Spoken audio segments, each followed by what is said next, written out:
You are listening to I Am Refocused Radio with your host, Shamaya Reed. This show is designed to inspire you to live your purpose and regain your focus. And now, here's your host, Shamaya Reed. Hey, welcome to I Am Refocused Radio. We are here once again, and today we have another special guest. We have joined with us Miss Maggie Perotin. She is from Canada, and she's an international business and leadership coach. And we're going to learn all about herself and her story. And first and foremost, I just want to welcome you to the show and say, how you doing? I'm really good, Shamaya. Thank you for having me. I really appreciate it. How are you? I'm doing awesome, man. I love your website, Stairway to Leadership.com. We're going to learn a lot about you. I love your core values. I was looking at it earlier yesterday.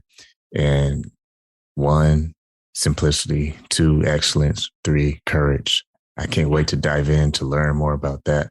But before we do that, though, tell us a little bit about yourself and how you got involved into being an executive coach.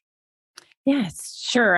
Again, thank you for having me. And as you said, my name is Maggie Perotin. I live in Canada, in Greater Toronto area, but I'm originally from Poland. So I'm an immigrant. I came to Canada in 2005. And as an immigrant, I was looking for work, and I landed in a way an opportunity or a job in a corporate world in facility management. I started as a customer service representative. What helped me, I guess, was the fact that I speak English and French, and it's good to speak French when you're in Canada because a lot of jobs are bilingual. And I grew within that industry, my corporate career, and very quickly realized that I really enjoyed leading people. So I've had different leadership positions for 13 years. I got to have some fantastic leaders along the way that mentored me and helped me develop the skills.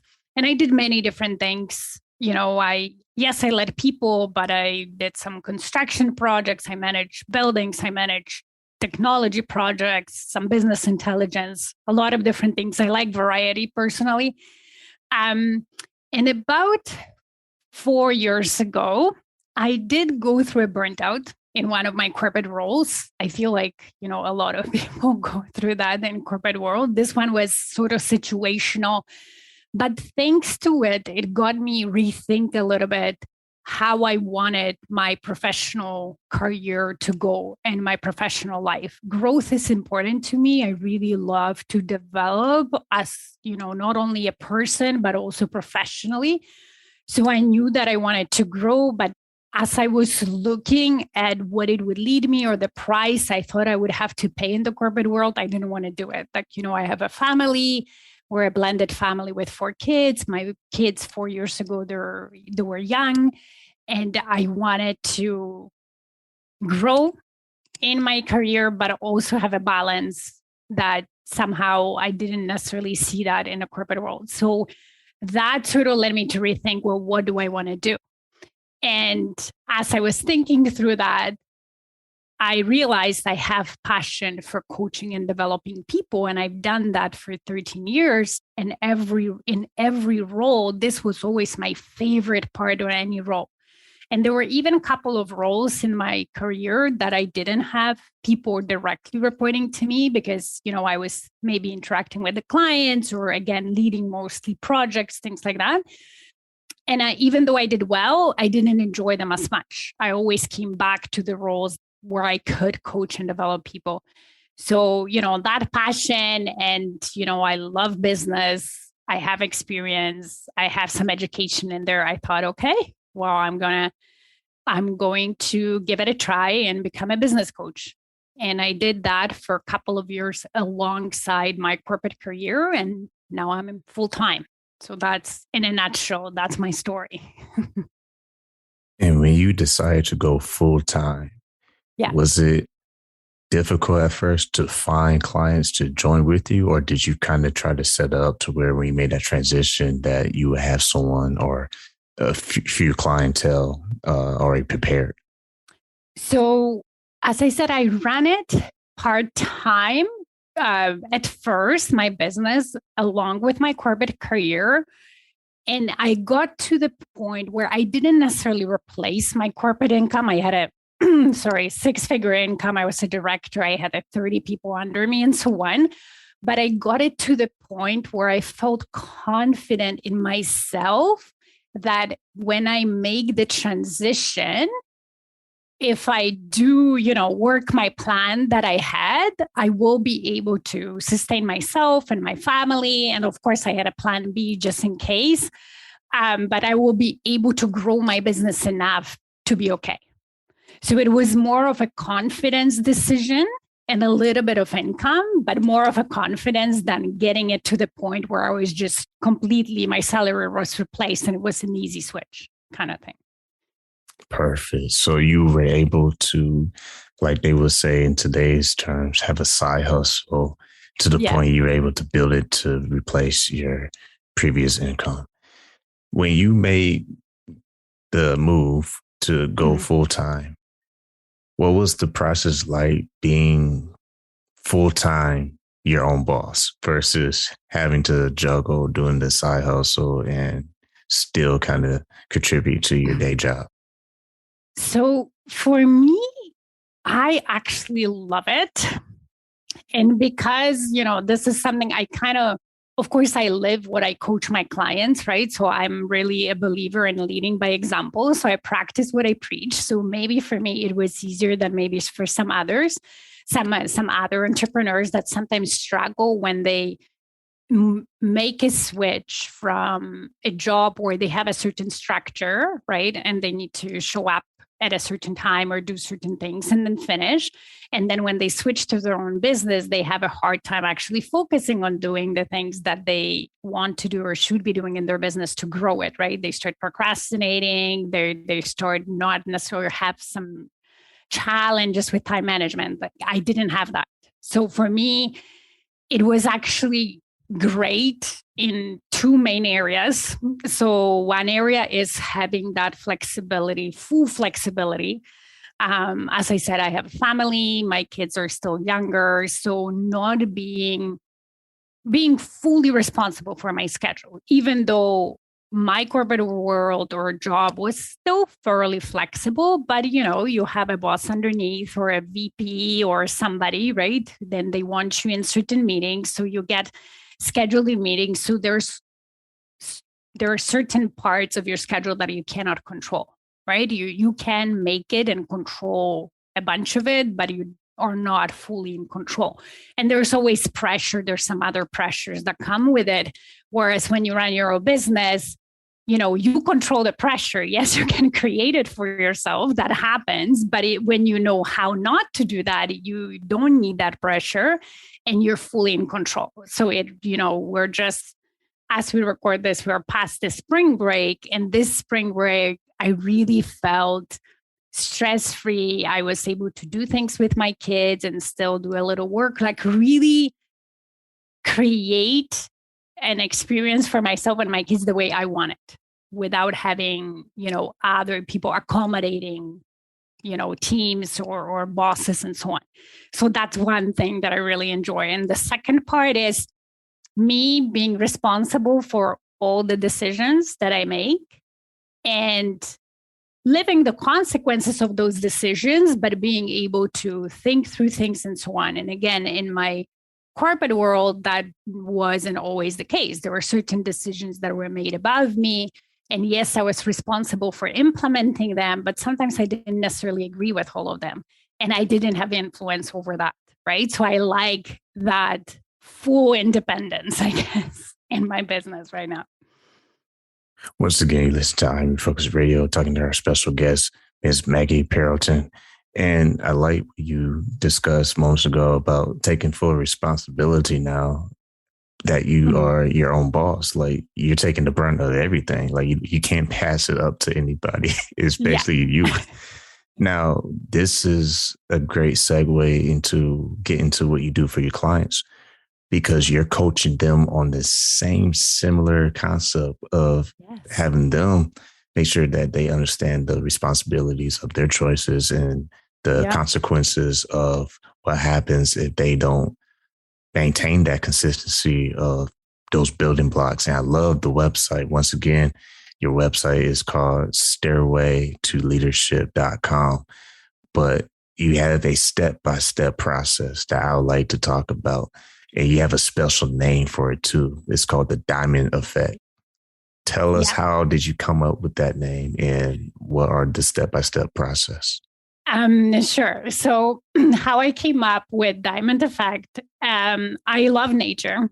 So we love hiking and, I love being in nature. I love the calming effect and grounding effect of nature. And I think nature, when we humans don't interrupt it that much, is that great example of creating balance and how everything works well together. And I truly believe that that's also possible in business, right? You can have an aligned, balanced business that's really thriving without you hustling and burning out and so on.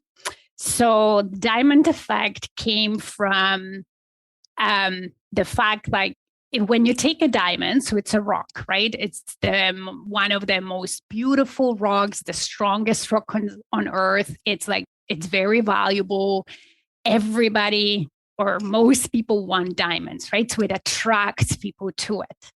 And when you look at the structure of diamond, it's made of carbon atoms. So it's a very simple structure, just the way the atoms are put together creates the strong crystals and, the strong rock.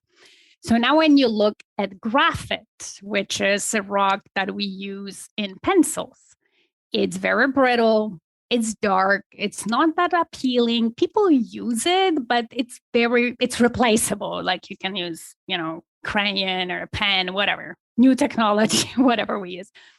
And when you look at how the graphite, what is made of, it's also made of carbon atoms. So same ingredients, they're just put together differently.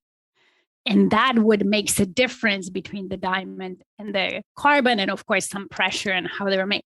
So it's sort of the same for me in business. There's businesses that thrive and that have fans for clients. So people who just love them and will line up, like think Apple or think Starbucks or whatever other businesses out there that people just love and they seem to attract and never have sort of problem with attracting clients, right? There's this brand recognition and that sort of love for the brand.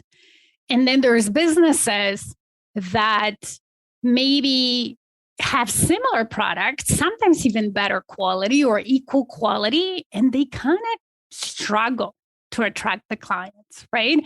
And they have to do more outreach and so on.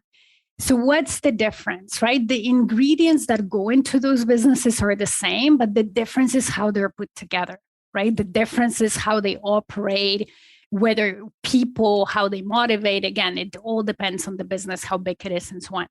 So Diamond Effect is kind of a concept to help my clients create a business that actually attracts the clients, right? That create those funds so they don't have to struggle.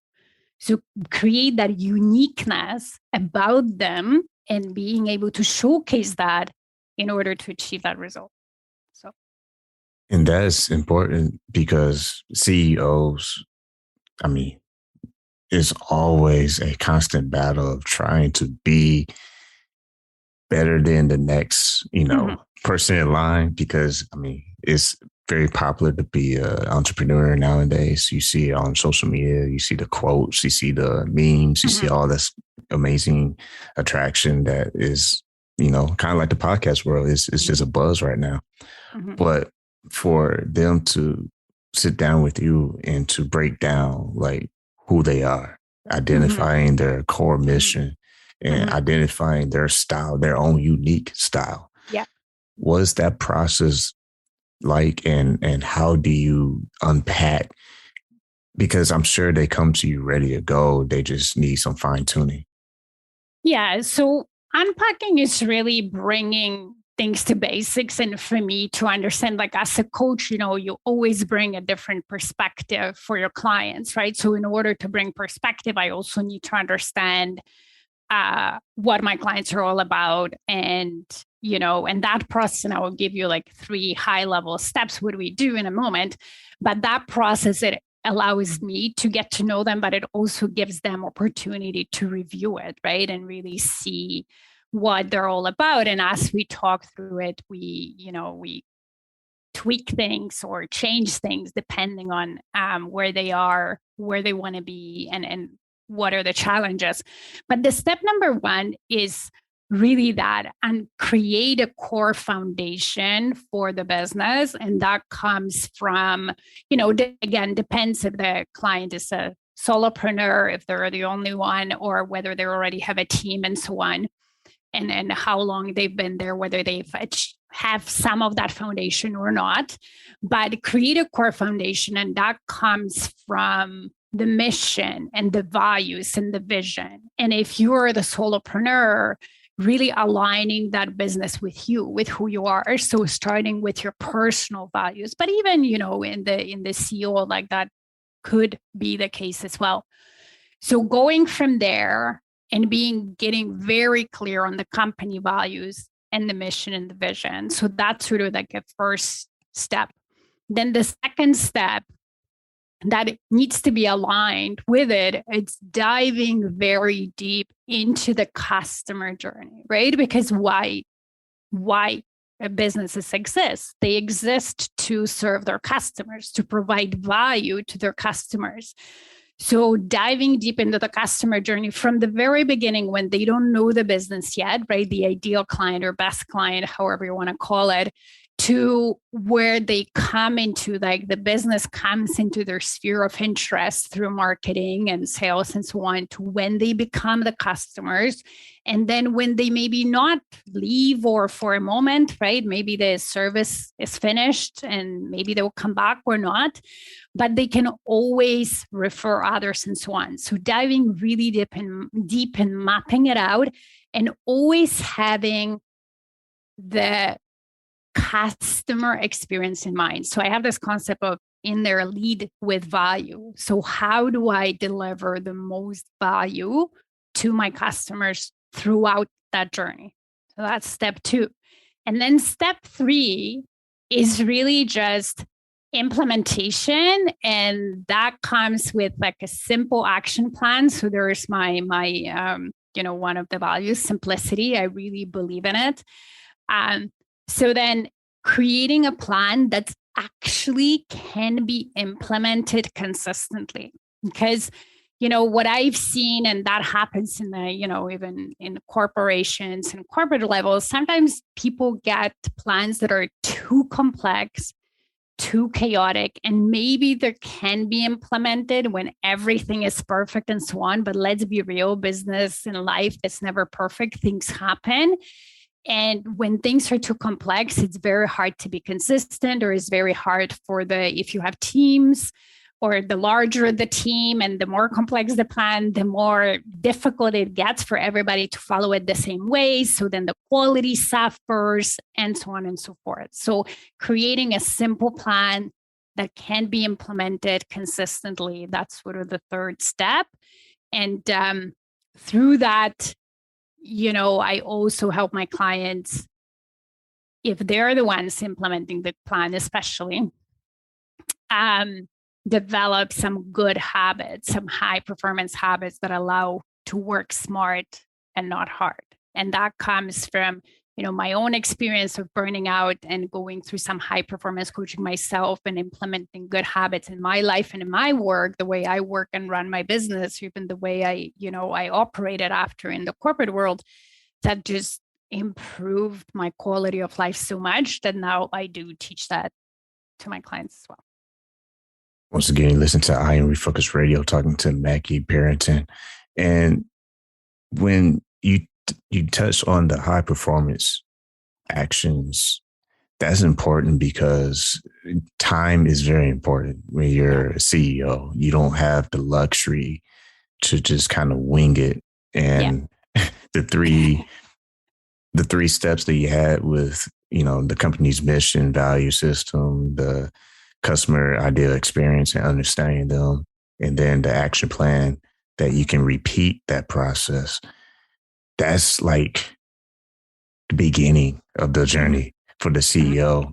So when it comes to the high performance actions, what are those, and how can someone listening to this right now say, you know what, I need to start that today?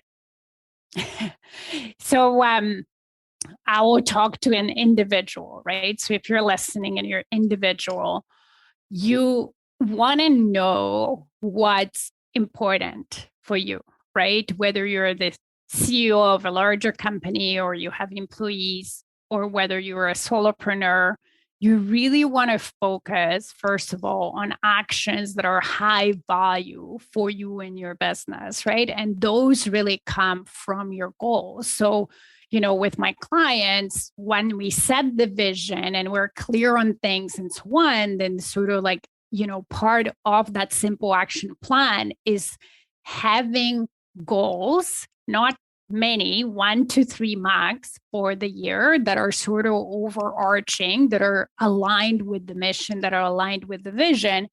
And then once you have those goals, you decide type of what actions that you will take will lead you to achieving those goals, right? So that allows for kind of scrapping all the busy stuff or all the actions that are really low value, that are just, again, busy or fillers that don't get you closer to your vision, to your goals, and so on.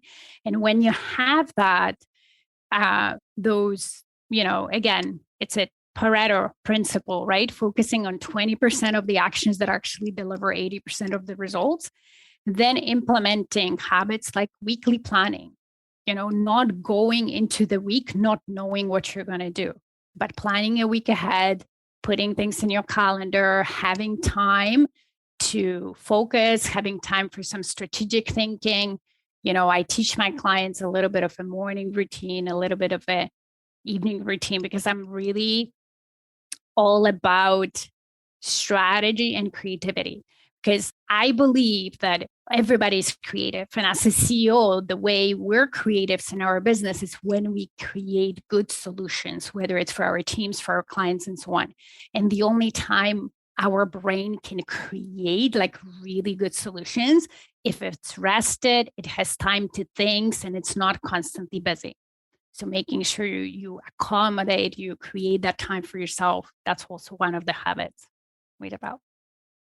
And I love when you talked about focus on the mission when you're thinking about these high performance actions, because without that focus on the mission, you're basically back to square one. You're back to the foundation, and that's not fun. So the time we have left, I can't believe the time went by so fast. We only got 3 minutes left, but with the 3 minutes we have left with you, talk about your podcast too, because you also have a podcast that basically is similar to what we've been talking about all day right now. So what's the name of the podcast? And tell us a little bit about that you kind of dive in. Yeah, so podcast is Diamond Effect, actually. So the podcast name is Diamond Effect. And what I dive in there is, all the concepts that I teach my clients, my philosophy, and so on. So it's, some of my listeners say it's like business coaching for free, right? So there's a lot of there on high performance, on being intentional, on, having fun in business, because sometimes we forget when it gets busy and sometimes maybe, stressful. We forget that business is fun, and I'm all about actually having fun and enjoying life, right? And when we do what we love, we can't forget about that. So there is a lot of, what I teach, what I'm all about in that podcast. Once again, true honor having Miss Maggie Perotin right here on I'm Refocused Radio. Go to her website, stairway-to-leadership.com. I want to say thank you for taking time out of your super busy schedule talking to us today on I'm Refocused Radio. Well, thank you so much for having me. I really appreciate it. Thank you. I Am Refocused Radio is brought to you by Foo 4-Star and Holy Crab. Foo 4-Star is a family-owned Asian restaurant in San Antonio, Texas. We have been a local favorite for Asian cuisine for over 10 years. With nothing but full smiles and fast service, you'll be leaving satisfied. Come on in for some authentic Vietnamese food. Holy Crab is one-of-a-kind Cajun Creole-style seafood restaurant located in Universal City, Texas. We offer traditional seafood items as well as chicken and steak. We also offer seafood boils. Come give us a try. You won't be disappointed. You can find these two eateries in Universal City, Texas at 2921 Pat Booker Road.